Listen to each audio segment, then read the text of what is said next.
if you're this week's kind of fashionable thing, you know, be it writer, musician, whatever, you're okay. If you've got, but to balance that out, people want something with some foundations and some heritage. So if you've got 15, 20, 25 years of back catalogue and heritage, you're okay. If you're somewhere in the middle, if you've been around 5 or 6 years, then it's really difficult because you're neither the fresh new thing and you haven't got enough heritage. And luckily, I kind of fall into the heritage thing. So I get a, you know, well, on many levels, my friend. so you know, so I kind of represent that, the antithesis of the kind of. I'm guessing, I don't know. It's the straw that I'm clutching to as the music industry disappears around me. But I think that's what it is. People want the throwaway, but they want something. You know, it's why you get a lot of bands now, heritage bands. You know, you get a lot of bands reforming and filling out big venues because people want something to counteract that throwaway free content. Well, yeah, but to a degree, it won't ever get back to the way it was because we still want objects that are imbued with magic. You know, as great as files are, it's like saying to the fellow over here, you know, if you get an old record and it's scratched, you know, it's almost like listening to ghostly magnetic recordings of who's had it before. And it has, yeah, but I love that. You know, I love that. That's me. I love the. I'd rather watch a Super 8 film because the simplest things on Super 8 is someone's holidays. Old holiday film, the simplest things on Super 8, because of the grainy nature of it, has such a beautiful otherworldly, ghostly, timeless spirit to it that you don't get with obviously high definition, you know, because you can see everything. You don't have to use your imagination. You don't have to fill in the gaps. And it's the same with music. When it's got that sheen, that noisy kind of crack and popple and pop, it just sounds like the music is coming out of a ghostly kind of ether. But that's just a personal. That's the personal thing for me. Some people do like ultra clean digital sound and vision, but to me, there's no mystery in it. It's too, you know, you know, the best horror stories, best horror films, and art in general works when you have to do a little bit of work yourself and fill in the gaps. And when everything is pristine and digital and cleaned up, there's no way for your imagination to go to.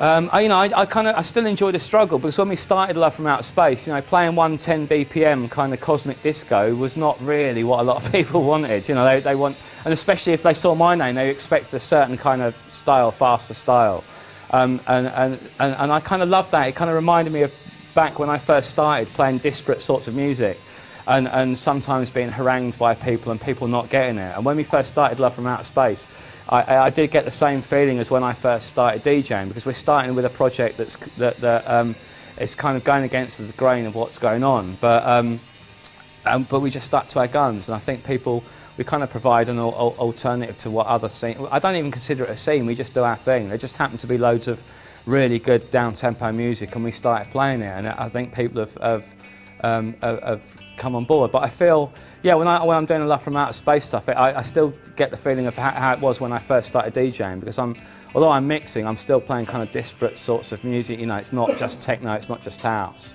I think that's kind of reignited my. I never really lost the love for DJing, but it kind of flounders sometimes. But that's reignited my enthusiasm for DJing, that whole project. So I'm glad it's catching on. I've not been to Ibiza for I really can't remember the last time I went. It's just not for me. Don't get me wrong. You know, each to their own, and I had some great times. But I just don't think, you know, I don't know, Matt. You know, perhaps I'm missing out, but I get the impression that I'm not really.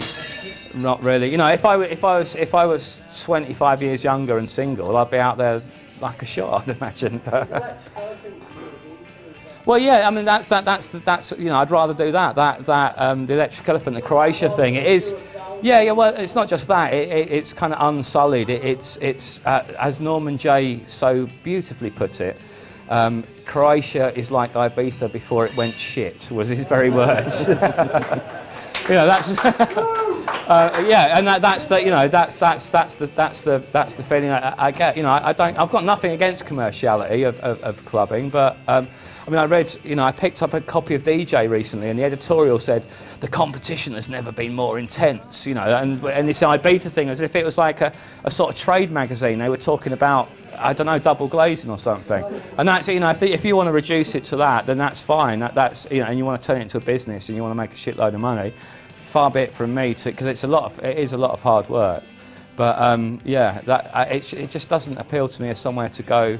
You know, if someone said, oh, we're having a little private party on the other side of the island, but that just won't happen because it's locked down.